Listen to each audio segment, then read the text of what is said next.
আসসালামু আলাইকুম আরহামতুল্লাহি অবরাকাতু। প্রিয় দর্শক, আপনাদের স্বাগতম আমাদের খবর 24 টিভিতে।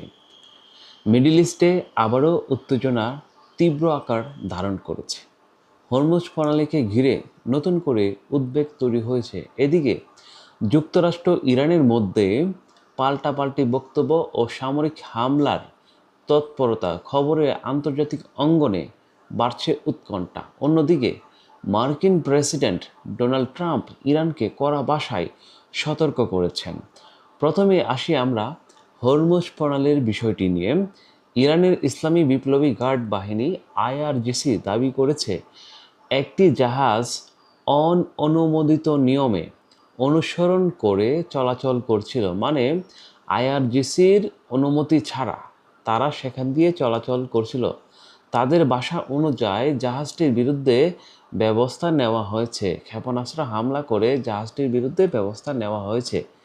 এইদিকে বিভিন্ন আন্তর্জাতিক সংবাদ মাধ্যমে প্রকাশিত প্রতিবেদনে বলা হয়েছে হরমুজ প্রণালীর কেন্দ্র করে নিরাপত্তা পরিস্থিতি আরও জটিল হয়ে উঠেছে। তবে পরিস্থিতি নিয়ে বিভিন্ন পক্ষের বক্তব্য পার্থক্য রয়েছে। অন্যদিকে যুক্তরাষ্ট্রের সামরিক বাহিনীর অঞ্চল জুড়ে তাদের তৎপরতা জোরদার করেছে বলে জানা গেছে।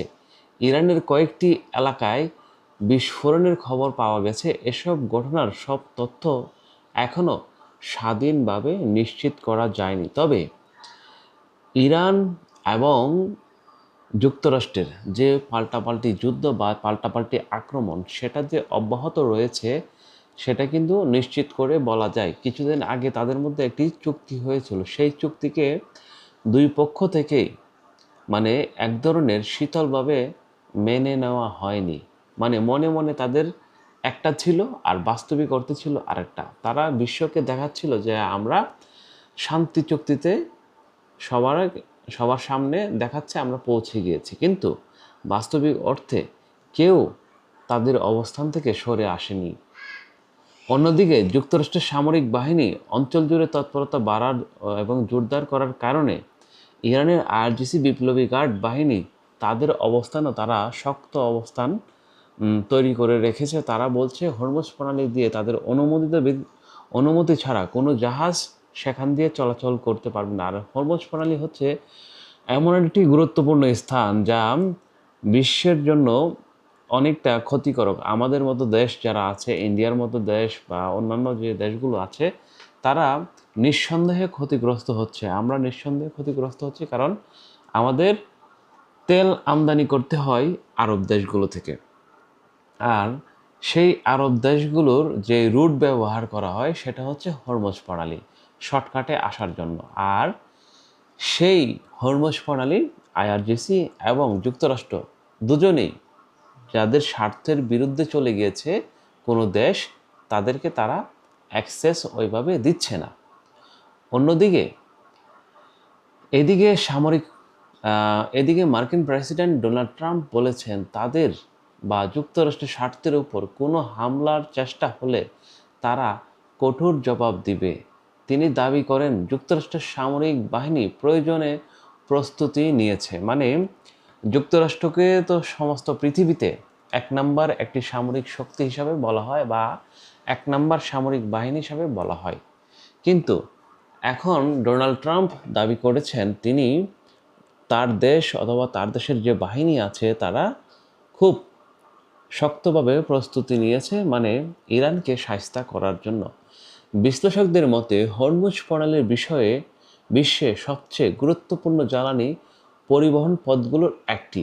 এই পথে দীর্ঘ সময় ধরে কোনো ধরনের বিঘ্ন ঘটলে বিশ্ব বাজারে তেলের দাম বাড়তে পারে। এর প্রভাব জ্বালানি, পরিবহন, খাদ্য এবং নিত্য প্রয়োজনীয় দ্রব্যের বাজারের উপরে বড় প্রভাব ফেলতে পারে। কারণ আপনারা সবাই হয়তো জানেন, আমাদের বাংলাদেশটি যদি আমরা চিন্তা করি, কোনো অঞ্চলে হয়তো ধান বেশি হয়, কোনো অঞ্চলে শাকসবজি বেশি হয়, কোনো অঞ্চলে আবার র মেটেরিয়াল আমদানি নির্ভরের ক্ষেত্রে ধরেন চট্টগ্রাম আছে, মাতারবাড়ি আছে, মংলা বন্দর আছে।